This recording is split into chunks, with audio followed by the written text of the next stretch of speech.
मेरा नाम यासिर अकबर जमाली और आज हम लोग आरबीसीज़ की लाइफ साइकिल के बारे में पढ़ेंगे। आरबीसीज़ की लाइफ साइकिल के बारे में पढ़ने से पहले ये जानना ज़रूरी है कि आखिरकार 120 डेज़ जो हैं वो आरबीसीज़ अपने नॉर्मल फंक्शंस कैसे परफॉर्म करते हैं और वो अपनी लाइफ जो है मेंटेन कैसे रखते हैं। क्योंकि बहुत सारे जो हैं ऑर्गेनेलीज वो मौजूद आरबीसीज़ में नहीं होते। तो एटीपीज़ जो हैं वो कुछ जो एंजाइम्स होते हैं वो बनाते हैं और उसके अलावा वो एंजाइम्स जो हैं जो सेल मेम्ब्रेन है उसको भी मेंटेन करते हैं, जो आयंस की जो ट्रांसपोर्ट है उसको भी मेंटेन करते हैं। एंड उसके अलावा जो ऑक्सीडेशन ऑफ प्रोटीन से उसको भी वो एंजाइम्स जो हैं प्रिवेंट।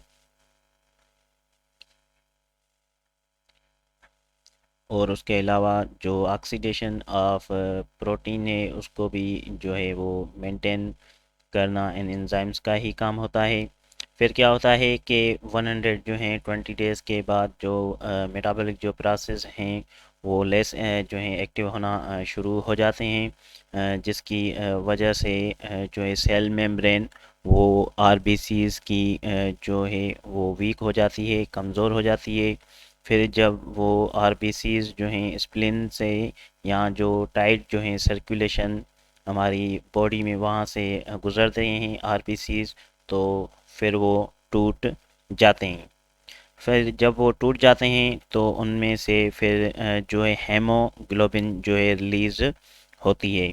हेमोग्लोबिन जो है जब वो रिलीज़ होती है तो फिर उनको जो मैक्रो फेजेस हैं वो उनको जो हैं फेगोसिटाइज करते हैं, यानी कि उन्हें इनगल्फ कर लेते हैं।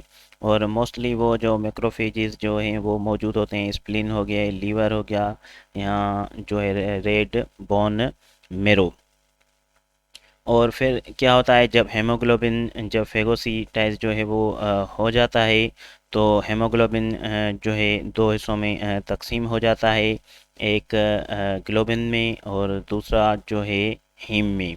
ग्लोबिन जो है फिर वो जो है कन्वर्ट हो जाता है एमिनो एसिड्स में, और वो एमिनो एसिड्स जो हैं फिर दोबारा से इस्तेमाल होते हैं प्रोटीन सिंथेसिस में। और दूसरी तरफ जो हीम है वो दो चीज़ों में टूटता है, एक बिलीवर्डिन में और एक आयरन में।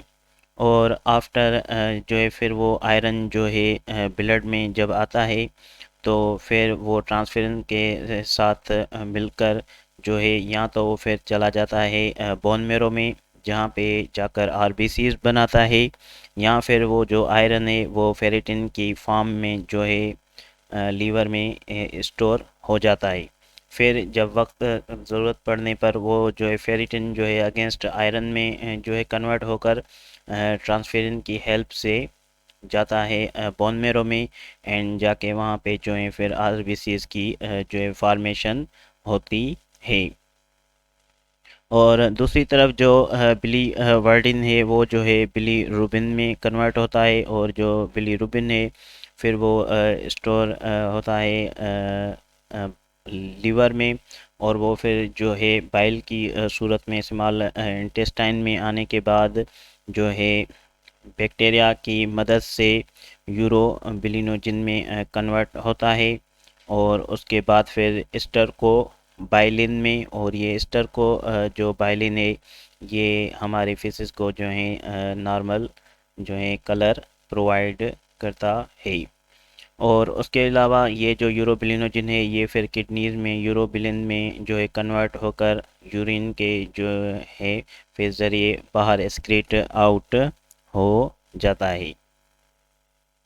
और इस तरह से फिर जो है यहाँ पे जो आयरन जब ये एरिथ्रोपोइसिस का जो है प्रोसीजर होता है जिसमें जो है न्यू आरबीसीज बनते हैं, फिर एक मर्तबा फिर ये जो है ब्लड सर्कुलेशन में शामिल हो जाते हैं, एंड 100 अपने 20 डेज जो हैं वो कंप्लीट करते हैं। इस तरह से एक जो ये साइकिल है वो कंटिन्यू रहती है। Thank you.